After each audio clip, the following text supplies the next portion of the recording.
Hi everyone, welcome to the Monday Wrap. I'm Ian Laxton, that is Neil Gray.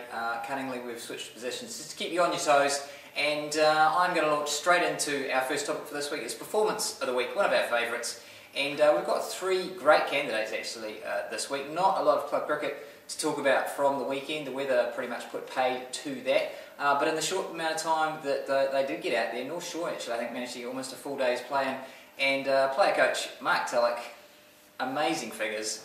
6 for 4 and rolling Parnell for 57, so an outstanding effort there. But also for the aces down the line in Napier against CD. Bruce Martin 6 for 38 as they knocked over CD for just 143. And I'm going to keep talking because my performance of the week is Gareth Hopkins, aces skipper, 130 out of a total of 234, held it all together and gave the aces a bit of front foot position to actually hopefully get an outright in that game. So well done, Hoppy. But let's move on, and we've been talking about sides that are proved unstoppable over the course of the season, and we're going to talk about another one, but in school cricket, aren't you? Yeah, not just this season either. King's College have an incredible record over the last few years in one-day cricket and two-day cricket at Auckland level, as well as at national levels. 2-time Gillette Cup champions, but they've got a new foe this Thursday at Melville Park. They'll play Auckland Grammar, coached by former Aces coach Mark O'Donnell. And could the change of opposition be the changing of the guard? Auckland Grammar have got a pantheon of Auckland cricket age group stars: Sean Hicks, James Parslow, Dane Watson, Ganesh Ratnasabapathy, to name a few. And Kings they've relied pretty heavily on Mark Chapman's bat, so it'll be interesting to see how things go this Thursday at Melville. And Grammar are unbeaten as well this season. Yes, yeah.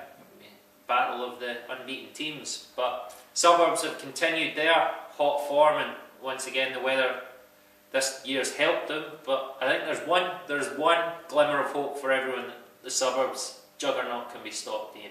Well, there is, but it's probably fairly remote actually. We've got 2 rounds to go. We're in a top 4, bottom 4 situation now. Suburbs have just over 16-point lead, so let's break it down. You can get an outright. If you get a decent enough outright, you can pick up probably about 18 points. And if you get nothing, so no first innings, no outright, just get some bonus points, you probably end up with about 6 points. So that's a 12-point gap that you could make up in one round. Papatoe could make that up potentially if Suburbs trip up next week. They'd be 6 points behind with 1 round to go, and then if they do it again, they could be in with a grin. Having said that, that's a pretty big ask. 2 outrights, Suburbs to fall over and get nothing basically in 2 rounds. Pretty tough. So potentially it's possible, but you'd have to say Suburbs looking good for another 2-day title. Let's go to the last topic we've got for today, and from our Things We Like to See album. Really cool thing that happened last week in the nets here, in fact, at Eden Park. Neil, so the Black Caps this year made a real concerted effort to get back out there into the playing population, and this last week we had Rob Nichol and Andy Ellis came down with me, and we worked with 4 of the Auckland Grammar boys that I spoke about earlier on, and I know that the boys took a lot out of it, and the attitude of the guys was unbelievable, and I think they find that more laid back thing much more relaxing than the dinner parties and other functions that they have to attend.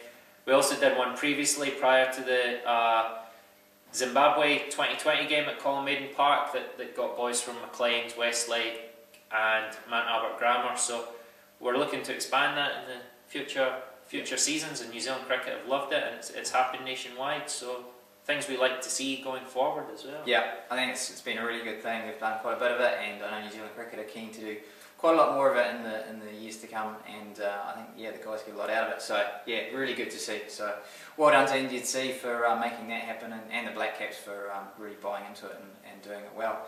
That is us for another week. We'll be back next Monday, funnily enough, when hopefully the weather will have played its part and we'll have loads more club cricket stories and stuff to catch up on. Till then, we'll see you in a week. See you.